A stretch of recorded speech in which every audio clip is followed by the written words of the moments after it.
കഴിഞ്ഞ ക്ലാസ്സിൽ നമ്മൾ റിഡോക്സ് റിയാക്ഷൻ എന്ന് പറയുന്ന ഒരു ചാപ്റ്റർ സ്റ്റാർട്ട് ചെയ്തു. അപ്പോൾ അതിൽ നമ്മൾ തുടക്കത്തിൽ ഡിസ്കസ് ചെയ്തത് classical concept of oxidation and reduction ആയിരുന്നു. പിന്നെ അതിനുശേഷം നമ്മൾ ഡിസ്കസ് ചെയ്തത് oxidation and reduction in terms of electron transfer. അവിടെ നമ്മൾ പറഞ്ഞു oxidation is loss of electron and reduction is gain of electron. അതിനുശേഷം നമ്മൾ കഴിഞ്ഞ ക്ലാസ്സിൽ rules for assigning oxidation number അതെല്ലാവരും പഠിച്ചിട്ടുണ്ടാവും എന്ന് വിശ്വസിക്കുന്നു. അപ്പോൾ നമുക്ക് ഇന്നത്തെ ടോപ്പിക്ക് സ്റ്റാർട്ട് ചെയ്യാം. ഇവിടെ നമ്മൾ പറയാൻ പോകുന്നത് oxidation and reduction in terms of oxidation number. Oxidation നമ്പറിൻ്റെ ടേംസിൽ നമ്മൾ എങ്ങനെയാണ് ഓക്സിഡേഷൻ ആൻഡ് റിഡക്ഷൻ ഡിസ്കസ് ചെയ്യാൻ പോകുന്നത് നോക്കാം. കഴിഞ്ഞ ക്ലാസ്സിൽ ഓക്സിഡേഷൻ നമ്പർ എന്താണെന്ന് പറഞ്ഞതായിരുന്നു. അപ്പോൾ ഓക്സിഡേഷൻ എന്ന് പറയുന്നത് A chemical change in which there is an increase in oxidation number. Oxidation നമ്പറിൽ ഇൻക്രീസ് വന്നു കഴിഞ്ഞാൽ, സപ്പോസ് 0 സ്റ്റേറ്റിൽ നിന്ന് +2 സ്റ്റേറ്റിലേക്ക് വന്നു എന്ന് വിചാരിക്കുക. അങ്ങനെയാണെങ്കിൽ ഓക്സിഡേഷൻ നമ്പർ ഇൻക്രീസ് ചെയ്തു. അപ്പോൾ നമുക്കവിടെ ഓക്സിഡേഷൻ എന്ന് വിളിക്കാം. റിഡക്ഷൻ എന്ന് പറയുന്നത് A chemical change in which there is A decrease in oxidation number. Oxidation state +2 സ്റ്റേറ്റിൽ നിന്ന് 0 സ്റ്റേറ്റിലേക്ക് വന്നു എന്ന് വിചാരിക്കുക. അങ്ങനെയാണെങ്കിൽ ഓക്സിഡേഷൻ നമ്പർ ഡിക്രീസ് ചെയ്യുകയാണ് ചെയ്തത്. അതിനെ നമുക്ക് റിഡക്ഷൻ എന്ന് വിളിക്കാം. ഒരു എക്സാമ്പിൾ നോക്കാം. Zn plus Cu2 plus gives Zn2 plus Cu. അവിടെ ഈ ഇക്വേഷനിൽ ഓരോന്നിൻ്റെയും ഓക്സിഡേഷൻ നമ്പർ മുകളിൽ കൊടുത്തിട്ടുണ്ട്. സിങ്കിൻ്റെ ഓക്സിഡേഷൻ നമ്പർ 0, Cu2 + 2 തന്നെയാണ്, Zn2 + 2 തന്നെയാണ്, പിന്നെ Cu അത് 0. അപ്പോൾ അവിടെ oxidation number of zinc increases from 0 to +2 and it is oxidised. അപ്പോൾ ഈ ഒരു ടേംസിൽ നമ്മൾ പറയുകയാണെങ്കിൽ സിങ്ക് അണ്ടർഗോസ് ഓക്സിഡേഷൻ എന്ന് വിളിക്കാം. കാരണം സിങ്കിൻ്റെ ഓക്സിഡേഷൻ നമ്പർ ഇൻക്രീസ് ചെയ്യുകയാണ് ചെയ്തത്. എവിടെയാണോ ഇൻക്രീസ് ഇൻ ഓക്സിഡേഷൻ നമ്പർ നടന്നത് അവിടെ ഓക്സിഡേഷൻ നടന്നിട്ടുണ്ടായിരിക്കും. അടുത്തത് the oxidation number of copper decreases from +2 to 0 and it is reduced. ഇവിടെ റിയാക്റ്റൻറ്റ് സൈഡിൽ കോപ്പർ +2 സ്റ്റേറ്റിലാണ്, എന്നാൽ പ്രൊഡക്റ്റ് സൈഡിൽ കോപ്പർ 0 സ്റ്റേറ്റിലാണ്. അതിൻ്റെ അർത്ഥം കോപ്പറിൻ്റെ ഓക്സിഡേഷൻ നമ്പർ ഡിക്രീസ് ചെയ്തു എന്നാണ്. ഡിക്രീസ് ചെയ്തിട്ടുണ്ടെങ്കിൽ അവിടെ റിഡക്ഷൻ ആയിരിക്കും നടന്നിട്ടുണ്ടാവുക. അപ്പോൾ ഈ ഒരു കൺസെപ്റ്റാണ് നമ്മൾ ഇപ്പോൾ ഫോളോ ചെയ്യുന്നത്. Oxidation is increase in oxidation number and reduction is decrease in oxidation number. അതിൻ്റെ മുന്നേ ഡിസ്കസ് ചെയ്തൊക്കെ നമ്മൾ പണ്ടത്തെ കൺസെപ്റ്റുകളായിരുന്നു. നെക്സ്റ്റ് ഓക്സിഡൈസിങ് ഏജൻറ്റ് എന്താണെന്ന് നോക്കാം. ഓക്സിഡൈസിങ് ഏജൻറ്റ് എന്ന് പറയുന്നത് A substance which undergoes decrease in oxidation number. And reducing agent എന്ന് പറയുന്നത് A substance which undergoes and increase in oxidation number. അത് ഓക്സിഡേഷൻ ഏതിലാണോ നടന്നത് അത് റെഡ്യൂസിങ് ഏജൻ്റായിട്ട് ആക്ട് ചെയ്യും. റിഡക്ഷൻ ഏതിലാണോ നടന്നത് അത് ഓക്സിഡൈസിങ് ഏജൻ്റായിട്ട് ആക്ട് ചെയ്യും. അതാണ് നമ്മൾ ഇവിടുന്ന് മനസ്സിലാക്കേണ്ടത്. A substance which undergoes decrease in oxidation number, അതായത് അതിൽ സ്വയം റിഡക്ഷൻ നടന്നിരിക്കും, അതാണ് ഓക്സിഡൈസിങ് ഏജൻ്റായിട്ട് ആക്ട് ചെയ്യുക. ആൻഡ് ഓക്സിഡേഷൻ നടന്നത് എന്തിലാണോ അതാണ് റെഡ്യൂസിങ് ഏജൻ്റായിട്ട് ആക്ട് ചെയ്യുക. A substance which undergoes and increase in oxidation number act as reducing agent. ഇവിടെ നമ്മൾ തൊട്ട് മുന്നേ കണ്ട എക്സാമ്പിളിൽ in the above example Cu2+ is oxidizing agent and zinc is reducing agent. ആ ഇക്വേഷനിൽ നമ്മൾ കണ്ടതായിരുന്നു Cu2+ becomes Cu. അപ്പോൾ അവിടെ ഡിക്രീസ് ഇൻ ഓക്സിഡേഷൻ നമ്പറാണ് നടന്നത്. അതുകൊണ്ടാണ് അത് ഓക്സിഡൈസിങ് ഏജൻ്റായിട്ട് ആക്ട് ചെയ്യുന്നത്. അതേപോലെ സിങ്കിൽ നമ്മൾ കണ്ടത് എന്താണ്, Zn എന്തായിട്ട് മാറി, Zn2+ ആയിട്ടാണ് മാറുന്നത്. അപ്പോൾ അവിടെ ഇൻക്രീസ് ഇൻ ഓക്സിഡേഷൻ നമ്പറാണ് നടന്നത്. അതുകൊണ്ടാണ് അത് റെഡ്യൂസിങ് ഏജൻ്റായിട്ട് ആക്ട് ചെയ്യുക. Next oxidation number and nomenclature. ഇവിടെ നമ്മൾ സ്റ്റോക്ക് നൊട്ടേഷൻ അല്ലെങ്കിൽ സ്റ്റോക്ക് സിസ്റ്റമാണ് പറയാൻ പോകുന്നത്. In the naming of compounds of metal which exhibit variable valency. Roman numericals are used to indicate the oxidation number of metal atom. ഈ സിസ്റ്റത്തിൽ നമ്മൾ metal ആറ്റത്തിൻ്റെ ഓക്സിഡേഷൻ നമ്പർ റോമൻ ലെറ്ററിൽ ഡിനോട്ട് ചെയ്യുകയാണ് ചെയ്യുക. അതിനെയാണ് നമ്മൾ സ്റ്റോക്ക് സിസ്റ്റം അല്ലെങ്കിൽ സ്റ്റോക്ക് നൊട്ടേഷൻ എന്ന് പറയുന്നത്. This system of naming is known as stock system. According to the stock system, the oxidation numbers are indicated by Roman numericals in brackets after the name of the metal. മെറ്റലിൻ്റെ പേര് എഴുതിയതിന് ശേഷം നമ്മൾ ബ്രാക്കറ്റിൽ Roman numericals use ചെയ്തിട്ട് അതിൻ്റെ oxidation number indicate ചെയ്യും. ഈ ഒരു രീതിയെയാണ് നമ്മൾ സ്റ്റോക്ക് സിസ്റ്റം എന്ന് പറയുന്നത്. അതിൻ്റെ എക്സാമ്പിൾസ് നോക്കാം. എക്സാമ്പിൾ Cu2O, അതിൻ്റെ സ്റ്റോക്ക് സിസ്റ്റമാണ് കോപ്പർ 1 ഓക്സൈഡ്. കോപ്പറിൻ്റെ ഓക്സിഡേഷൻ സ്റ്റേറ്റ് ഇവിടെ +1 ആണ്. അതുകൊണ്ടാണ് നമ്മൾ 1. അപ്പോൾ കോപ്പർ അതായത് മെറ്റലിൻ്റെ ഓക്സിഡേഷൻ സ്റ്റേറ്റ് മാത്രമാണ് നമ്മൾ ബ്രാക്കറ്റിൽ റോമൻ ന്യൂമറിക്കൽസ് യൂസ് ചെയ്തിട്ട് അവിടെ റെപ്രസെൻറ്റ് ചെയ്യാം. അതിനെയാണ് നമ്മൾ കോപ്പർ 1 ഓക്സൈഡ് എന്ന് ഈ ഒരു രീതിയിലാണ് നമ്മൾ കോപ്പർ 1 ഓക്സൈഡ് എന്ന പേരിട്ടത്. ഇനി CuO ആണെങ്കിൽ അവിടെ കോപ്പറിൻ്റെ ഓക്സിഡേഷൻ സ്റ്റേറ്റ് +2 ആണ്. അതുകൊണ്ട് കോപ്പർ 2 ഓക്സൈഡ് എന്നാണ് വിളിക്കുക. പിന്നെ അതിൻ്റെ താഴെ കൊടുത്തത് ZnO2. അപ്പോൾ ടിൻ 4 ഓക്സൈഡാണ്, കാരണം tin is in +4 oxidation state. പിന്നെ SnO2. പിന്നെ SnO അവിടെ ടിൻ +2 ഓക്സിഡേഷൻ സ്റ്റേറ്റിലാണ്. അതുകൊണ്ടാണ് നമ്മൾ ടിന്ന് എഴുതിയിട്ട് റോമൻ ലെറ്ററിൽ 2 എന്ന് എഴുതും. റോമൻ ന്യൂമറിക്കൽ യൂസ് ചെയ്തിട്ട് 2 എന്ന് എഴുതിയിട്ട് ഓക്സൈഡ്. അപ്പോൾ ടിൻ 2 ഓക്സൈഡ്. പിന്നെ FeSO4 അവിടെ Feൻ്റെ ഓക്സിഡേഷൻ സ്റ്റേറ്റ് +2 ആണ്. അതാണ് അയൺ 2 സൾഫേറ്റ് എന്ന് എഴുതുന്നത്. പിന്നെ FeO അവിടെ അയൺ 2 ഓക്സൈഡാണ്. അയണിൻ്റെ ഓക്സിഡേഷൻ സ്റ്റേറ്റ് +2 ആണ്. അതുകൊണ്ടാണ് നമ്മൾ റോമൻ ലെറ്റർ 2 എന്ന് എഴുതിയിട്ടുള്ളത്. പിന്നെ Fe2O3 iron 3 oxide. Here the oxidation state of iron is +3. പിന്നെ MnO manganese 2 oxide. Here the oxidation state of manganese is +2. പിന്നെ MnO2. Here the oxidation state of manganese is +4.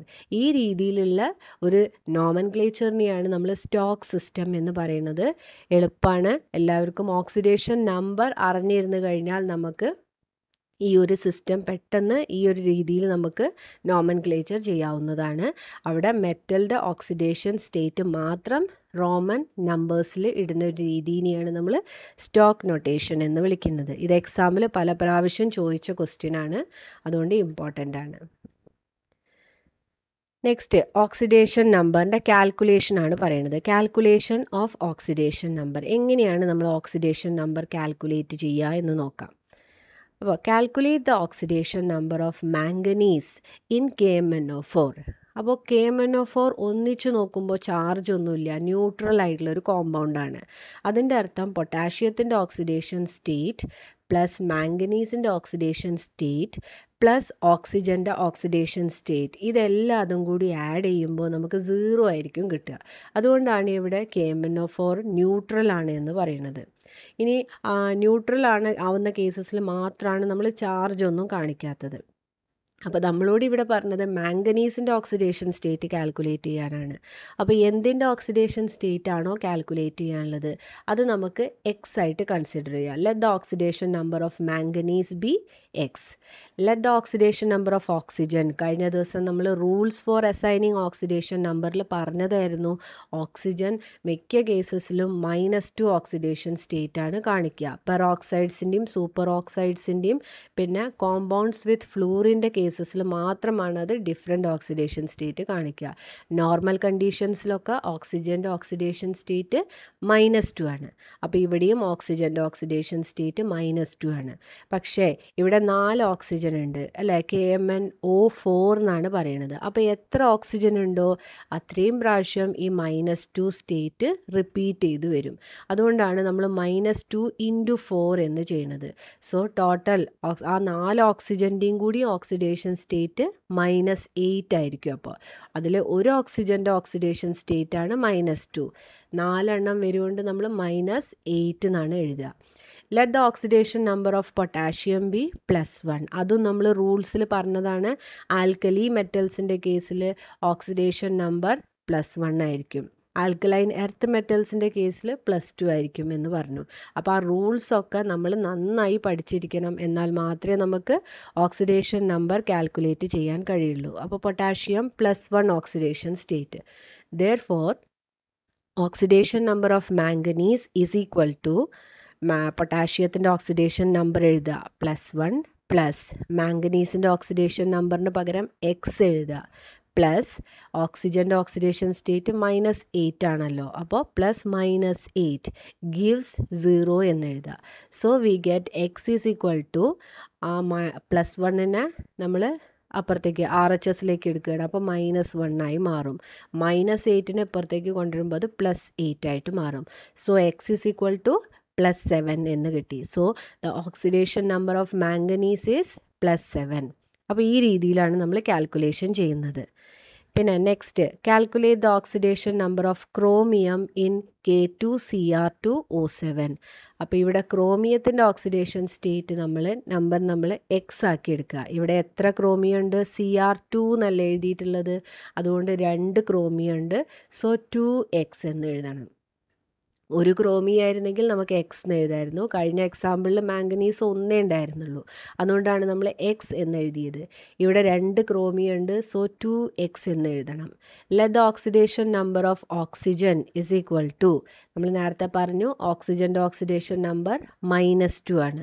So -2 × 7 that is equal to -14 എന്ന് കിട്ടി. അപ്പോൾ ആ 7 oxygen ഉണ്ട്, K2Cr2O7 എന്നാണ്. അപ്പോൾ 7 oxygen ഉള്ളതുകൊണ്ട് -2 × 7 ചെയ്യണം. അപ്പോൾ നമുക്ക് എല്ലാ ഓക്സിജൻ്റെയും കൂടി ഓക്സിഡേഷൻ നമ്പർ കിട്ടും, that is -14. Let the oxidation number of potassium B +1. Potassium ഇവിടെ 2 എണ്ണം ഉണ്ട്, സോ +1 × 2 എന്ന് ചെയ്യുക. സോ +2 എന്ന് കിട്ടും. Therefore, oxidation number of chromium is equal to, പൊട്ടാഷ്യത്തിൻ്റെ സ്ഥലത്ത് നമ്മൾ +2 എന്ന് എഴുതണം, പ്ലസ് ക്രോമിയത്തിൻ്റെ സ്ഥലത്ത് 2x എന്ന് എഴുതണം, പ്ലസ് ഓക്സിജൻ്റെ സ്ഥലത്ത് -14 എന്ന് എഴുതണം. ഗിവ്സ് 0. ഇവിടെ K2Cr2O7 ഒരു ന്യൂട്രൽ ആയിട്ടുള്ള മോളിക്യൂളാണ്, ചാർജ് ഒന്നും ഇല്ലാത്ത മോളിക്യൂളാണ്. അതുകൊണ്ടാണ് നമ്മൾ ഈസ് ഈക്വൽ ടു 0 എന്ന് എഴുതുന്നത്. അപ്പോൾ നമ്മൾ 2xനെ LHSൽ തന്നെ കീപ്പ് ചെയ്യുക, എന്നിട്ട് ബാക്കിയുള്ളതൊക്കെ RHSലേക്ക് എടുക്കുക. അപ്പോൾ +2 RHSലേക്ക് വരുമ്പോൾ -2 ആയി, അതേപോലെ -14 വരുമ്പോൾ അത് ഇപ്പുറത്തെ സൈഡിലേക്ക് വരുമ്പോൾ അത് +14 ആയി. So 2x is equal to +12 എന്ന് കിട്ടും. So x is equal to 12/2 that is +6. അപ്പോൾ അത്രയാണ് ഇവിടെ നമ്മൾ ഓക്സിഡേഷൻ സ്റ്റേറ്റ് ക്രോമിയത്തിൻ്റെ +6 ആണ് എന്ന് കിട്ടി. അപ്പോൾ ഇതാണ് നമ്മൾ ഓക്സിഡേഷൻ നമ്പർ കാൽക്കുലേഷന് ചെയ്യുന്നത്. ഇനി നമുക്ക് നെക്സ്റ്റ് എക്സാമ്പിൾ നോക്കാം. Calculate the oxidation number of carbon in CO3(2-). ഇവിടെ നമ്മൾ CO3(2-) കാർബണേറ്റ് അയോണിൻ്റെയാണ്. കഴിഞ്ഞ 2 കേസിലും നമ്മൾ പൊട്ടാഷ്യം പെർമാംഗനേറ്റ് KMnO4ഉം പൊട്ടാഷ്യം ഡൈക്രോമേറ്റ് ആണ് K2Cr2O7. അതൊന്നും ചാർജ് ഇല്ലാത്ത ന്യൂട്രൽ ആയിട്ടുള്ള മോളിക്യൂൾസ് ആയിരുന്നു. പക്ഷേ ഇപ്പോൾ നമ്മൾ പറയുന്നത് ഒരു അയോണിൻ്റെ കേസാണ്, CO3(2-). ഒന്നിച്ച് നോക്കുമ്പോൾ കാർബണിൻ്റെ ഓക്സിഡേഷൻ നമ്പർ പ്ലസ് 3 ഓക്സിജൻ്റെ ഓക്സിഡേഷൻ നമ്പറും കൂടി ആഡ് ചെയ്യുമ്പോൾ നമുക്ക് -2 ആണ് ഇവിടെ കിട്ടുക. അതുകൊണ്ടാണ് നമ്മൾ -2, അവിടെ CO3(2-) എന്നാണ് എഴുതിയുള്ളത്. അത് രണ്ടിൻ്റെയും കൂടി ഓക്സിഡേഷൻ സ്റ്റേറ്റിൻ്റെ സം എന്ന് പറയുന്നത് -2 ആയിരിക്കും. അതുകൊണ്ട് അയോൺസിൻ്റെ കേസിൽ ചെറിയൊരു വ്യത്യാസം വരും, അതെന്താണെന്ന് പറയാം. അപ്പോൾ നമ്മൾ ഇവിടെ പറഞ്ഞിട്ടുള്ളത് കാർബൺ ഓക്സിഡേഷൻ നമ്പർ കാൽക്കുലേറ്റ് ചെയ്യാനാണ്. So let the oxidation number of carbon be x എന്ന് എഴുതുക. Let the oxidation number of oxygen -2. Oxygen എത്ര എണ്ണം ഉണ്ട്? 3 എണ്ണം ഉണ്ട്. So -2 × 3 that is equal to -6. അപ്പോൾ ഓക്സിജൻ്റെ ഓക്സിഡേഷൻ സ്റ്റേറ്റ് -6, 3 ഓക്സിജൻ ഉണ്ട്, അതുകൊണ്ടാണ് 3 ആയിട്ട് മൾട്ടിപ്ലൈ ചെയ്തത്. ഇനി therefore the oxidation number of carbon is equal to, നമ്മൾ ചെയ്യേണ്ടത് x + -6, അതായത് x -6 എന്ന് കിട്ടും, ഈസ് ഈക്വൽ ടു -2 എഴുതണം. നേരത്തെ കേസിലൊക്കെ നമ്മൾ ഈസ് ഈക്വൽ ടു 0 എന്നാണ് എഴുതിയത്. അതിൻ്റെ കാരണം എന്താണ്? അത് ന്യൂട്രൽ ആയിട്ടുള്ളൊരു മോളിക്യൂളായിരുന്നു. പക്ഷേ ഇവിടെ അത് ന്യൂട്രൽ അല്ല, ഇതൊരു അയോണാണ്, കാർബണേറ്റ് അയോണാണ്. അപ്പോൾ CO3 2 മൈനസ് ആണ്. അതുകൊണ്ടാണ് നമ്മൾ ഈസ് ഈക്വൽ ടു -2 എന്ന് എഴുതിയത്. Then x is equal to -6 ഇപ്പുറത്തെ സൈഡിലേക്ക് വരുമ്പോൾ -2 + 6 ആയി മാറും. So x is equal to +4. Therefore the oxidation number of carbon in CO3 2 minus is +4. അപ്പോൾ നമ്മൾ കുറച്ച് എക്സ്ട്രാ എക്സാമ്പിൾസ് ആണ്, ഇത് നിങ്ങൾ ചെയ്യണം, എന്നിട്ട് സബ്മിറ്റ് ചെയ്യണം ഇതിൻ്റെ answers. Calculate the oxidation number of element in the following compounds. അപ്പോൾ ഫസ്റ്റ് നിങ്ങൾക്ക് ചെയ്യാനുള്ളത് sulphur in SO2Cl2, then chlorine in HClO4, then sulphur in H2S, പിന്നെ സൾഫർ ഇൻ H2SO3 2 മൈനസ്, പിന്നെ sulphur in SO4 2 minus, then chlorine in ClO3, then carbon in CH4, പിന്നെ B in Na2B4O7, then C in C6H12O6, then Br bromine in BrF3, then C carbon in CH3Cl, then iron Fe in FeSO4. ഇത്രയാണ് oxidation number calculate ചെയ്യാനുള്ള കുറച്ച് extra examples ആണ് തന്നിട്ടുള്ളത്. അപ്പോൾ അത് നിങ്ങൾ ചെയ്ത് നോക്കിയിട്ട് അതിൻ്റെ ആൻസേഴ്സ് സബ്മിറ്റ് ചെയ്യണം. നെക്സ്റ്റ് നമുക്ക് അടുത്ത ടോപ്പിക്കിലേക്ക് പോവാം. Redox reaction and electrode process. Redox reactions and electrode process. First of all, we can see what is an electrochemical cell or galvanic cell. An electrochemical cell is a device used for the conversion of chemical energy into electrical energy. Chemical energy നെ electrical energy ആക്കി convert ചെയ്യുന്ന ഡിവൈസിനെയാണ് നമ്മൾ electrochemical cell എന്ന് പറയുന്നത്. അതിൻ്റെ ഒരു എക്സാമ്പിളാണ് Daniell cell. അപ്പോൾ കെമിക്കൽ എനർജീനെ ഇലക്ട്രിക്കൽ എനർജി ആക്കി കൺവേർട്ട് ചെയ്യുന്ന ഡിവൈസസിനെയാണ് നമ്മൾ ഇലക്ട്രോ കെമിക്കൽ സെൽസ് എന്ന് പറയുന്നത്. അതിൻ്റെ ഒരു എക്സാമ്പിളാണ് ഡാനിയൽ സെൽ. നമുക്ക് construction and working of Daniell cell നോക്കാം. ഈ പിക്ചറിൽ കൊടുത്തിട്ടുള്ളത് ഡാനിയൽ സെല്ലാണ്. അപ്പോൾ ഡാനിയൽ സെല്ലിൽ എന്തൊക്കെയാണ് ഉള്ളത് നോക്കാം. 2 ബീക്കർ വെച്ചിട്ടുണ്ട്. ആദ്യത്തെ ബീക്കറിൽ ZnSO4 സിങ്ക് സൾഫേറ്റ് ആണ്. ZnSO4 സൊല്യൂഷനിൽ സിങ്ക് റോഡ് ഡിപ്പ് ചെയ്തിട്ടുണ്ട്. അത് നമ്മൾ ആനോഡായിട്ട് കൺസിഡർ ചെയ്യും. അവിടെ ഓക്സിഡേഷൻ നടക്കും. എന്നിട്ട് നമ്മളൊരു കോപ്പർ വയറിൻ്റെ സഹായത്തോടു കൂടി ഇവിടെ ഒരു വോൾട്ട് മീറ്റർ ഫിറ്റ് ചെയ്തിട്ടുണ്ട്. ആ വോൾട്ട് മീറ്റർ ഫിറ്റ് ചെയ്തിട്ടുണ്ട്. പിന്നെ ആ കോപ്പർ വയർ നമ്മൾ കണക്ട് ചെയ്തിട്ടുള്ളത് കോപ്പർ ഇലക്ട്രോഡിക്കാണ്. And this copper electrode is dipped in CuSO4 solution. ഇതിനെ നമ്മൾ കാഥോഡ് എന്ന് വിളിക്കും. ഇവിടെ റിഡക്ഷൻ ആണ് നടക്കുന്നത്. ആനോഡ് എന്ന് പറയുന്നത് നെഗറ്റീവ് പോളാണ്. കാഥോഡ് എന്ന് പറയുന്നത് പോസിറ്റീവ് പോളാണ്.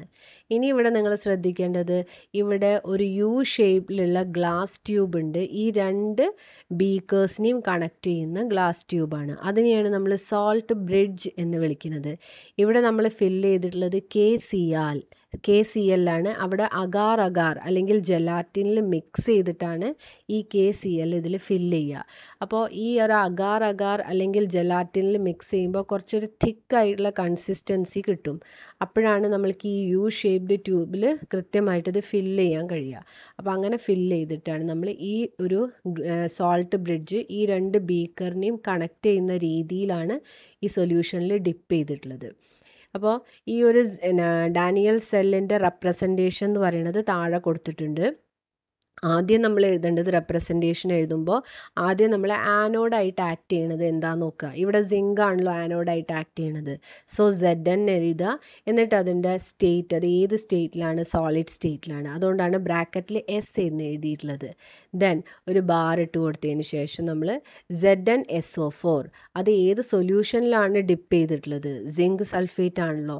അത് അതിൻ്റെ രീതി നമുക്കറിയാം അക്വസ് സൊല്യൂഷനിലാണ്, വെള്ളത്തിലുള്ള സൊല്യൂഷനാണ് സിങ്ക് സൾഫേറ്റിൻ്റെ. അതുകൊണ്ടാണ് നമ്മൾ AQ എന്ന് ബ്രാക്കറ്റിലിട്ടത്. എന്നിട്ട് നമ്മൾ ഡബിൾ ആയിട്ടുള്ള ലൈനാണ് ഇവിടെ ഇടുന്നത്. Double line indicates salt bridge. ആ ഡബിൾ ലൈൻ ഇൻഡിക്കേറ്റ് ചെയ്യുന്നത് സോൾട്ട് ബ്രിഡ്ജിനെയാണ്. പിന്നെ നമ്മൾ എഴുതുന്നത് കാഥോഡ് ഡിപ്പ് ചെയ്ത സൊല്യൂഷനാണ്. കാഥോഡ് ഡിപ്പ് ചെയ്ത സൊല്യൂഷനാണ് കോപ്പർ സൾഫേറ്റ് സൊല്യൂഷൻ. അതും അക്വസ് സ്റ്റേറ്റിലാണ് ഉള്ളത്. അതുകൊണ്ടാണ് AQ എന്ന് എഴുതിയുള്ളത്. സോ CuSO4 AQ എന്ന് എഴുതുക. വീണ്ടും ഒരു ബാർ ഇട്ട് കൊടുത്തിട്ട് നമ്മൾ copper that is in solid state, അതാണ് കാഥോഡായിട്ട് വരിക. അപ്പോൾ ഇതാണ് നമ്മളുടെ ഒരു റെപ്രസെൻറ്റേഷൻ. അപ്പം ചില കേസസിൽ നമ്മൾ ഈ റെപ്രസെൻറ്റേഷൻ എഴുതുമ്പോൾ ഈ സൊല്യൂഷൻ്റെ കോൺസെൻട്രേഷനും ഇവിടെ എഴുതാറുണ്ട്. അപ്പോൾ കോൺസെൻട്രേഷൻ അതിനനുസരിച്ച് നമുക്ക് ബ്രാക്കറ്റിൽ എഴുതി കൊടുക്കാവുന്നതാണ്. ZnSO4 എന്ന് എഴുതിയിട്ട് കോൺസെൻട്രേഷൻ എഴുതുക, ബ്രാക്കറ്റിൽ എഴുതുക. CuSO4 എന്ന് പറഞ്ഞിട്ട് നമുക്ക് കോൺസെൻട്രേഷൻ ബ്രാക്കറ്റിൽ എഴുതാവുന്നതാണ്. അപ്പോൾ ഈ ഒരു റെപ്രസെൻറ്റേഷൻ കണ്ടു കഴിഞ്ഞാൽ give the representation of Daniel cell എന്ന് ചോദിച്ചു കഴിഞ്ഞാൽ ഇതാണ് എഴുതേണ്ടത്. അത് വരയ്ക്കാനല്ല പറഞ്ഞത്. അപ്പോൾ ഡ്രോ ദ ഡാനിയൽ സെൽ എന്ന് ചോദിച്ചു കഴിഞ്ഞാലാണ് നമ്മൾ ഈ പിക്ചർ വരയ്ക്കേണ്ടത്. റെപ്രസെൻറ്റേഷൻ എന്ന് പറയുമ്പോൾ ഈ ഒരു രീതിയിലാണ്. ഒന്നും കൂടിയും പറയാം. ആദ്യം നമ്മൾ എഴുതേണ്ടത് ആനോഡ്, പിന്നെ ആനോഡ് ഡിപ്പ് ചെയ്ത സൊല്യൂഷൻ, പിന്നെ സോൾട്ട് ബ്രിഡ്ജ്, കാഥോഡ് ഡിപ്പ് ചെയ്ത സൊല്യൂഷൻ, പിന്നെ കാഥോഡ്. അപ്പോൾ നമുക്കതിൻ്റെ ഫങ്ഷൻ എങ്ങനെയാണെന്ന് നോക്കാം. The Daniel cell consists of zinc rod dipped in ZnSO4 solution, a copper rod dipped in CuSO4 solution. The two solutions are connected by salt bridge. The two electrodes are connected externally by a metallic wire through a voltmeter. അവിടെ പറഞ്ഞു ഒരു wire വെച്ചിട്ട് നമ്മൾ connect ചെയ്തിട്ടുണ്ട്, ഒരു volt മീറ്ററും fit ചെയ്തിട്ടുണ്ട്. A potential difference is developed. It is indicated by the stream of electrons flowing from copper to zinc to copper. അപ്പോൾ അവിടെ നമ്മൾ ഈ പിക്ചറിൽ നമ്മൾ കണ്ടു, പിക്ചറിൽ നമുക്ക് കാണാൻ കഴിയുന്നുണ്ട് ഇവിടെ ഇലക്ട്രോൺസ് ഫ്ലോ ചെയ്യുന്നുണ്ട്. സിങ്ക് റോഡിൽ നിന്ന് കോപ്പർ റോഡിലേക്ക് ഇലക്ട്രോൺസ് ഫ്ലോ ചെയ്യുന്നുണ്ട്. ഇവിടെ ഏത് ഡയറക്ഷനിലാണോ ഇലക്ട്രോൺസ് ഫ്ലോ ചെയ്യുക അതിൻ്റെ ഓപ്പോസിറ്റ് ഡയറക്ഷനിൽ കറണ്ട് പ്രൊഡക്ഷൻ നടക്കും. അതാണ് ഡാനിയൽ സെല്ല് അതിൻ്റെ ഫങ്ഷനിങ് എന്ന് പറയുന്നത്. അപ്പോൾ ഇലക്ട്രോൺസ് ഏത് ഡയറക്ഷനിലേക്കാണോ ഫ്ലോ ചെയ്യുന്നത് അതിൻ്റെ ഓപ്പോസിറ്റ് ഡയറക്ഷനിലാണ് കറണ്ട് ഫ്ലോ നടക്കുക. ആ കറണ്ട് ഫ്ലോ മെഷർ ചെയ്യാൻ വേണ്ടിയിട്ടാണ് നമ്മളിവിടെ വോൾട്ട് മീറ്റർ ഫിറ്റ് ചെയ്തിട്ടുള്ളത്. അപ്പോൾ നമ്മൾ ഇങ്ങനെയാണ് അതിൻ്റെ ഫങ്ഷനിങ് വരുന്നത്. നമുക്ക് നോക്കൂ, ഈ റെപ്രസെൻറ്റേഷന് വേറൊരു രീതിയിൽ ഇവിടെ കൊടുത്തിട്ടുണ്ട്. The cell is represented by Zn, പിന്നെ ഒരു ബാർ കൊടുത്തിട്ട് Zn2+. നമ്മൾ ZnSO4 നേരത്തെ കണ്ടിരുന്നു. അവിടെ സൾഫേറ്റ് പാർട്ട് വേണമെങ്കിൽ നമുക്ക് അവോയ്ഡ് ചെയ്യാം. അത് Zn2+ എന്ന് മാത്രം എഴുതിയാലും കുഴപ്പമില്ല. പിന്നെ സോൾട്ട് ബ്രിഡ്ജ് എന്ന് എഴുതുക, ആ 2 ലൈന് വരയ്ക്കുക. പിന്നെ Cu2+, അവിടെ CuSO4 എന്ന സൊല്യൂഷനിലെ SO4- പാർട്ട് നമുക്ക് അവോയ്ഡ് ചെയ്യാം. അതിൻ്റെ അയോണിക് ഫോം മാത്രം എടുത്തിട്ടാണ് ഇവിടെ എഴുതുന്നത്. അപ്പോൾ Cu2+ എഴുതുക, വീണ്ടും ഒരു ബാർ ഇട്ടിട്ട് കോപ്പർ എന്ന് എഴുതുക. Here oxidation takes place at zinc electrode. Reduction takes place at copper electrode. The zinc electrode at which oxidation takes place is the anode. നേരത്തെ പറഞ്ഞു zinc ആണ് ഓക്സിഡേഷൻ നടക്കുന്ന പാർട്ടിനെയാണ് ആനോഡ് എന്ന് പറയുന്നത്. The copper electrode at which reduction takes place is the cathode. Copper ആണ് ഇവിടെ cathode ആയിട്ട് act ചെയ്യുന്നത്. അപ്പോൾ നമുക്ക് ഇതിൻ്റെ റിയാക്ഷൻ എങ്ങനെയാണ് നടക്കുന്നത് നോക്കാം. ആനോഡ് റിയാക്ഷൻ, അവിടെ സിങ്ക് ബിക്കംസ് Zn2+ 2 ഇലക്ട്രോൺ. അവിടെ നമ്മൾ കണ്ടിരുന്നു zinc rod is dipped in zinc sulphate solution. അവിടെ എന്താ സംഭവിക്കുക എന്ന് വെച്ചാൽ സിങ്ക് റോഡത്തെ സിങ്ക് Zn2+ ആയിട്ട് മാറും, എന്നിട്ട് സൊല്യൂഷനിലേക്ക് വരും. അതേസമയം ഇത് 2 ഇലക്ട്രോൺസിനെ റിലീസ് ചെയ്യുന്നുണ്ട്. ആ ഇലക്ട്രോൺസ് ആണ് ഈ മെറ്റൽ വയർ കൂടെ ഫ്ലോ ചെയ്തിട്ട് കോപ്പർ റോഡിലേക്ക് വരിക. ഇനി കാഥോഡ് റിയാക്ഷൻ എന്താണെന്ന് നോക്കാം. നമ്മളെ കാഥോഡിൻ്റെ സൈഡിൽ കോപ്പർ സൾഫേറ്റ് സൊല്യൂഷൻ ഉണ്ട്. കോപ്പർ സൾഫേറ്റ് സൊല്യൂഷനിലേക്കാണ് ഈ ഇലക്ട്രോൺസ് ഫ്ലോ ചെയ്ത് വരുന്നത്. അപ്പോൾ കോപ്പർ സൾഫേറ്റ് സൊല്യൂഷനിൽ Cu2+ ഉണ്ട്, SO4 ഉണ്ട്. അതിൽ Cu2+ എന്ത് ചെയ്യും, ഈ വന്ന ഇലക്ട്രോൺസിനെ സിങ്കിൽ നിന്ന് റിലീസ് ചെയ്ത ഇലക്ട്രോൺസ് കോപ്പർ വയർ കൂടെ കോപ്പറിൻ്റെ ഇലക്ട്രോഡ്സിലേക്ക് കയറിയിട്ട് കോപ്പർ സൾഫേറ്റ് സൊല്യൂഷനിലേക്ക് ഇറങ്ങി വരികയാണ്. അപ്പോൾ ആ 2 ഇലക്ട്രോൺസിനെയും Cu2+ സൊല്യൂഷനിലുള്ള Cu2+ ആക്സെപ്റ്റ് ചെയ്തിട്ട് അത് Cu ആയിട്ട് മാറിയിട്ട് ആ കോപ്പർ റോഡിൻ്റെ മുകളിൽ ഡെപ്പോസിറ്റ് ചെയ്യും. അപ്പോൾ ഇവിടെ ആനോഡ് റിയാക്ഷൻ എന്ന് പറയുന്നത് ഓക്സിഡേഷനാണ്. ആനോഡിൻ്റെ പാർട്ടിൽ ഫസ്റ്റ് ബീക്കറിൽ ഓക്സിഡേഷൻ ഹാഫ് റിയാക്ഷൻ മാത്രമാണ് നടക്കുന്നത്. സെക്കൻഡ് ബീക്കറിൽ റിഡക്ഷൻ ഹാഫ് റിയാക്ഷൻ മാത്രമാണ് നടക്കുന്നത്. സോ ഓവറോൾ റിയാക്ഷൻ എന്ന് പറയുമ്പോൾ നമ്മളുടെ ഓക്സിഡേഷൻ ഹാഫും റിഡക്ഷൻ ഹാഫും കൂടിയും ആഡ് ചെയ്യണം. So Zn plus Cu2 plus gives Zn2 plus Cu. ഇതാണ് ഡാനിയൽ സെല്ലിൻ്റെ overall reaction. The flow of electrons from zinc to copper produces a current in the circuit. ആ flow of electron കാരണമാണ് ഇവിടെ current production നടക്കുന്നത്. Next നമുക്ക് salt bridge എന്താണെന്ന് നോക്കാം. Salt bridge എന്ന് പറയുന്നത് ഞാൻ നേരത്തെ പറഞ്ഞു, salt bridge is a U shaped tube, glass tube ആണ്. It contains a concentrated solution of an electrolyte like KCl, KNO3, NH4, NO3 etc. mixed with gelatin or agar-agar. ഇതിൽ mix ചെയ്ത രീതിയിലാണ് ഈ ഇലക്ട്രോലൈറ്റ് നമ്മൾ ഈ ഒരു യു ഷേപ്ഡ് ട്യൂബിൽ fill ചെയ്യുക. ഇനി ഇതിൻ്റെ ഫങ്ഷൻ നോക്കാം. ഇതിൻ്റെ ഫങ്ഷൻ എന്ന് പറയുന്നത് it allows the movement of ions from one solution to other without mixing of the two solution and it maintains the electrical neutrality. അപ്പോൾ അയോൺസിൻ്റെ ഫ്ലോ ഇവിടെ പോസിബിൾ ആണ്. അതേപോലെ തന്നെ ഇലക്ട്രിക്കൽ ന്യൂട്രാലിറ്റി മെയിൻറ്റെയിൻ ചെയ്യും. ഇപ്പം ഞാൻ നേരത്തെ നമ്മൾ ഈ റിയാക്ഷനിൽ പറഞ്ഞത് എന്താണ്, Zn2+ സിങ്ക് കൊടുത്ത സിങ്ക് ആണ് Zn2+ ആയിട്ട് സൊല്യൂഷനിലേക്ക് വരിക. അപ്പോൾ കുറേ നേരം കഴിയുമ്പോൾ ഈ സിങ്കിൻ്റെ Zn2+ൻ്റെ കോൺസെൻട്രേഷൻ നമ്മളുടെ ബീക്കറിൽ ആനോഡിൻ്റെ പാർട്ടിലുള്ള ആ ഭാഗത്തിലുള്ള ബീക്കറിൽ ഇതിൻ്റെ കോൺസെൻട്രേഷൻ കൂടി വരും. സോ ആ സൊല്യൂഷനിൽ ഓൾറെഡി ZnSO4 ഉണ്ട്. അതിൻ്റെ പുറമെ ഈ സിങ്ക് റോഡത്തെ സിങ്ക് Zn2+ ആയിട്ട് ഈ സൊല്യൂഷനിലേക്ക് വരുന്നുണ്ട്. അങ്ങനെ കുറേ നേരം ഇത് സംഭവിച്ചു കഴിഞ്ഞാൽ അവിടെ പോസിറ്റീവ്ലി ചാർജ്ഡ് Zn2+ൻ്റെ കോൺസെൻട്രേഷൻ കൂടും. അപ്പോൾ സ്വാഭാവികമായിട്ടും ഇലക്ട്രോൺ റിലീസ് അവിടെ സ്ലോ ആവും. കാരണം പോസിറ്റീവ് ചാർജിൻ്റെ കോൺസെൻട്രേഷൻ കൂടിക്കഴിഞ്ഞാൽ നെഗറ്റീവ്ലി ചാർജ്ഡ് ഇലക്ട്രോൺസിനെ ഇത് റിലീസ് ചെയ്യാനുള്ള ഒരു മടി അവിടെ കാണിക്കും. അതുകൊണ്ട് ഇലക്ട്രോൺ ഫ്ലോ കുറയും. അതേപോലെ തന്നെ നമുക്ക് അപ്പുറത്തെ സൈഡിൽ copper dipped in copper sulphate സൊല്യൂഷൻ്റെ സൈഡിൽ പോയി നോക്കിക്കഴിഞ്ഞാൽ അവിടെ Cu2+ സൊല്യൂഷനത്തെ Cu2+ ഇങ്ങനെ കൺസ്യൂം ചെയ്തിട്ട് അത് 2 ഇലക്ട്രോൺസിനെ ആക്സെപ്റ്റ് ചെയ്തിട്ട് കോപ്പറിൻ്റെ മുകളിൽ പോയി ഡെപ്പോസിറ്റ് ചെയ്യും. അപ്പോൾ ഇവിടെ SO4 2- കോൺസെൻട്രേഷൻ കൂടി വരും. അപ്പോൾ ഇവിടെ സ്വാഭാവികമായിട്ടും ആ ഇലക്ട്രോൺസ് വരുമ്പോൾ ഓൾറെഡി ഈ സൊല്യൂഷനിൽ നെഗറ്റീവ്ലി ചാർജ്ഡ് SO4 2- കോൺസെൻട്രേഷൻ കൂടി നിൽക്കുന്ന അവസ്ഥയിൽ ആ ഇലക്ട്രോൺസിനെ ഇത് ആക്സെപ്റ്റ് ചെയ്യാൻ ഒരു മടി കാണിക്കും. കാരണം നെഗറ്റീവ് ചാർജുള്ള സൊല്യൂഷനിലേക്ക് നെഗറ്റീവ് ചാർജുള്ള ഇലക്ട്രോൺസ് ഫ്ലോ ചെയ്യുമ്പോൾ അവിടെ സ്വാഭാവികമായിട്ടും റിപ്പൽഷൻ നടക്കും.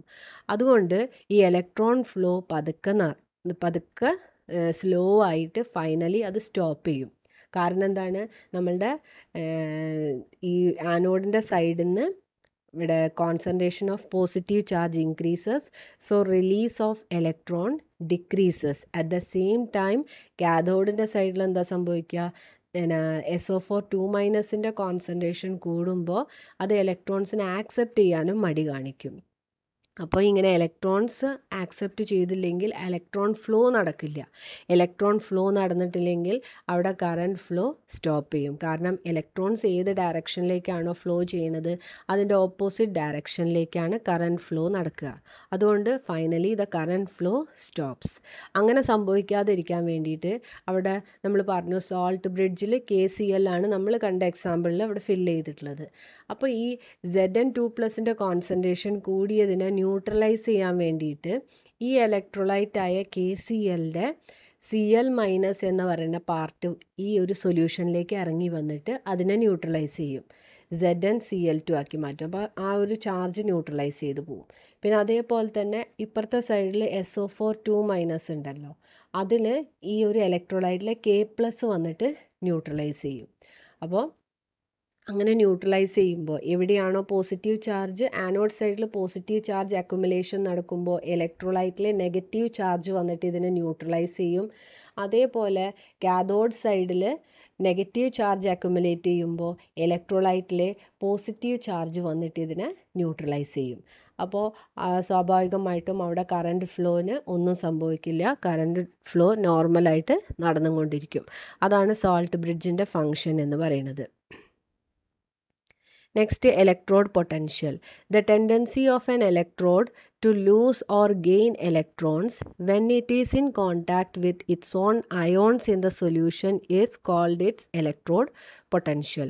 അപ്പോൾ ഇലക്ട്രോഡിൻ്റെ ഇലക്ട്രോൺസിനെ ലൂസ് ചെയ്യാൻ അല്ലെങ്കിൽ ഗെയിൻ ചെയ്യാനുള്ള പൊട്ടൻഷ്യലിനെയാണ് നമ്മൾ ഇലക്ട്രോഡ് പൊട്ടൻഷ്യൽ എന്ന് പറയുന്നത്. അവിടെ കണ്ടീഷൻ പറഞ്ഞത് എന്താണ്? When it is in contact with its own ions. നമ്മൾ ഡാനിയൽ സെല്ലിൽ zinc in ZnSO4 solution, copper in CuSO4 solution. അപ്പോൾ അതിൻ്റെ തന്നെ സൊല്യൂഷനിലാണ് നമ്മളത് ഡിപ്പ് ചെയ്തിട്ടുള്ളത്. ആ സമയത്ത് അതിനെ ഇലക്ട്രോൺസിനെ റിലീസ് അല്ലെങ്കിൽ ഗെയിൻ ചെയ്യാനുള്ള പൊട്ടൻഷ്യലിനെയാണ് ഇലക്ട്രോഡ് പൊട്ടൻഷ്യൽ എന്ന് പറയുന്നത്. Electrode potential may be of 2 types. Oxidation potential and reduction potential ആണ്. അതിൽ ഓക്സിഡേഷൻ പൊട്ടൻഷ്യൽ എന്ന് പറയുന്നത് it is the tendency of an electrode to lose electron. ഇലക്ട്രോൺസിനെ ലൂസ് ചെയ്യുന്ന ടെൻഡൻസിനെയാണ് നമ്മൾ ഓക്സിഡേഷൻ പൊട്ടൻഷ്യൽ എന്ന് പറയുന്നത്. Zn gives Zn2++2 electron. അവിടെ കോമൺ ആയിട്ട് അവിടെ നമുക്ക് ജനറൽ ആയിട്ട് എഴുതാം M gives Mn++n ഇലക്ട്രോൺ. അതേപോലെ റിഡക്ഷൻ പൊട്ടൻഷ്യൽ ഉണ്ട്. റിഡക്ഷൻ പൊട്ടൻഷ്യൽ എന്ന് പറയുന്നത് it is the tendency of an electrode to gain an electron. ഇലക്ട്രോൺസിനെ ഗെയിൻ ചെയ്യാനുള്ള ടെൻഡൻസിനെയാണ് റിഡക്ഷൻ പൊട്ടൻഷ്യൽ എന്ന് പറയുന്നത്. Mn++n ഇലക്ട്രോൺ ഗീവ്സ് M, അല്ലെങ്കിൽ Cu2++2 electron gives Cu. Next, standard electrode potential. Standard electrode potential എന്ന് പറയുന്നത് അതിനെ നമ്മൾ റെപ്രസെൻ്റ് ചെയ്യുക E0 വെച്ചിട്ടാണ്. The potential of an electrode under standard conditions. ആ സ്റ്റാൻഡേർഡ് കണ്ടീഷൻ എന്താ നോക്കാം. 298 Kelvin temperature, 1 atmosphere pressure and 1 molar concentration is called standard electrode potential. ഈ കണ്ടീഷനിൽ മെഷർ ചെയ്തെടുക്കുന്ന പൊട്ടൻഷ്യലിനെയാണ്, ഇലക്ട്രോഡിൻ്റെ പൊട്ടൻഷ്യലിനെയാണ് നമ്മൾ സ്റ്റാൻഡേർഡ് ഇലക്ട്രോഡ് പൊട്ടൻഷ്യൽ എന്ന് വിളിക്കുന്നത്. സോ സ്റ്റാൻഡേർഡ് ഇലക്ട്രോഡ് പൊട്ടൻഷ്യൽ എന്ന് പറയുന്നത് എന്താണ്? It is the potential. അത് റിഡക്ഷൻ പൊട്ടൻഷ്യൽ ആവാം അല്ലെങ്കിൽ ഓക്സിഡേഷൻ പൊട്ടൻഷ്യൽ ആവാം under standard conditions. Standard conditions എന്ന് പറയുന്നത് 298 Kelvin ടെമ്പറേച്ചർ ആയിരിക്കണം, 1 അറ്റ്മോസ്ഫിയർ പ്രഷർ ആയിരിക്കണം, 1 മോളാർ കോൺസെൻട്രേഷൻ ഓഫ് ദ സൊല്യൂഷനും ആയിരിക്കണം. ഈ കണ്ടീഷനിൽ മെഷർ ചെയ്യുന്ന ഇലക്ട്രോഡ് പൊട്ടൻഷ്യലിനെയാണ് നമ്മൾ സ്റ്റാൻഡേർഡ് ഇലക്ട്രോഡ് പൊട്ടൻഷ്യൽ എന്ന് പറയുന്നത്. അപ്പോൾ ഇന്ന് ഇത്രയും ഡിസ്കസ് ചെയ്യുന്നുള്ളൂ. അടുത്ത ക്ലാസ്സിൽ നമ്മൾ ടൈപ്സ് ഓഫ് റിഡോക്സ് റിയാക്ഷനാണ് പറയുക. അപ്പോൾ ഇത്രയും വരെയുള്ള നോട്ട്സ് എല്ലാവരും കംപ്ലീറ്റ് ചെയ്ത് പഠിച്ച് റെഡി ആയിട്ട് നിൽക്കണം. Thank you.